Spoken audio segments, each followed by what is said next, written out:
Hello বন্ধুরা, career space YouTube চ্যানেলে আপনাদের সকলকে স্বাগত জানাই। আশা করি আপনারা সবাই ভালো আছেন।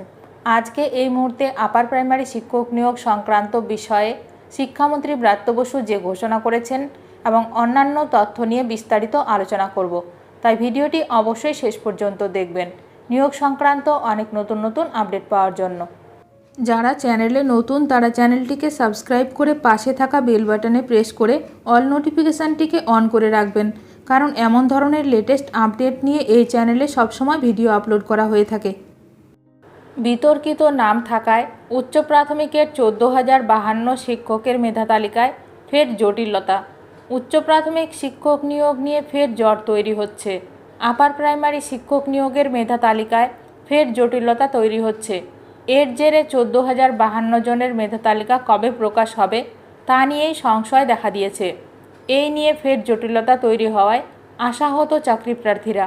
এর আগে কলকাতা হাইকোর্টের ডিভিশন বেঞ্চ গত 28শে আগস্ট স্কুল সার্ভিস কমিশনকে নির্দেশ দিয়েছিল 4 সপ্তাহের মধ্যে উচ্চ প্রাথমিকের 14,052 জন প্রার্থীর মেধা তালিকা প্রকাশ করতে হবে। পরবর্তী 4 সপ্তাহের মধ্যে নিয়োগ প্রক্রিয়া সম্পন্ন করতে হবে। এরপরেই শিক্ষামন্ত্রী ব্রাত্য বসু জানিয়েছিলেন পুজোর আগে উচ্চ প্রাথমিকের নিয়োগ প্রক্রিয়া শুরু হবে। এসএসসি সূত্রে খবর পাওয়া যাচ্ছে 14,052 জনের মধ্যে এমন কিছু প্রার্থী আছেন যাদের শংসাপত্রে গরমিল রয়েছে, আবার কিছু প্রার্থীর নম্বরে গরমিল রয়েছে, এমনকি প্রশিক্ষণহীন প্রার্থীও রয়েছেন কয়েকজন। এই প্রার্থীদের নিয়ে মেধা তালিকা প্রকাশ হলে সমস্যা বাড়তে পারে বলে মনে করছে কমিশন। এরই মধ্যে কলকাতা হাইকোর্টের মেধা তালিকা প্রকাশ সংক্রান্ত ডিভিশন বেঞ্চের রায়কে চ্যালেঞ্জ করে একদল চাকরি প্রার্থী সুপ্রিম কোর্টে গেছেন। তাদের দাবি মেধা তালিকায় অনিয়ম আছে। এই বিষয়ে স্কুল শিক্ষা দপ্তরের এক কর্তা জানান তারা নিজে থেকে সুপ্রিম কোর্টে যাবেন না।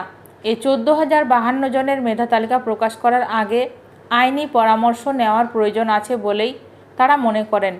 তাই এখনই তালিকা প্রকাশ না করে আইনি পরামর্শ নিয়ে তারপরে পদক্ষেপ করার কথা ভাবছে স্কুল সার্ভিস কমিশন। নিয়োগ নিয়ে বারবার তীরে এসে তড়িডোবার অবস্থা তৈরি হচ্ছে বলে মনে করছেন হবু শিক্ষকরা।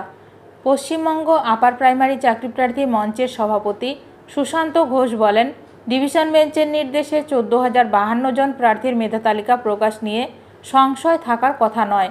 যেসব প্রার্থীর শিক্ষাগত যোগ্যতায় গরমিল ছিল তাদের তথ্য কমিশন শুনানি পর্বে জমা করেছিল। তাই ডিভিশন বেঞ্চ তালিকায় 14,052 জনকে রাখার কথাও বললেও কমিশন যদি বিতর্কিত প্রার্থীদের না রাখে তাহলে সমস্যা হওয়ার কথা নয়। কমিশন শুধু দেরি করছে। আমরা বৃহস্পতিবার এসএসসি দপ্তরে বিক্ষোভ দেখাবো।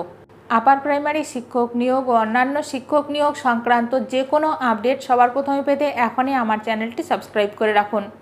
এই নিয়ে কিছু বলার থাকলে কমেন্ট করতে পারেন, আমি সমস্ত কমেন্ট পড়ি। ভিডিওটি ভালো লাগলে অবশ্যই লাইক করবেন। আজকের ভিডিওটি এখানেই শেষ করলাম। নতুন কোনো আপডেট নিয়ে দেখা হবে নেক্সট ভিডিওতে।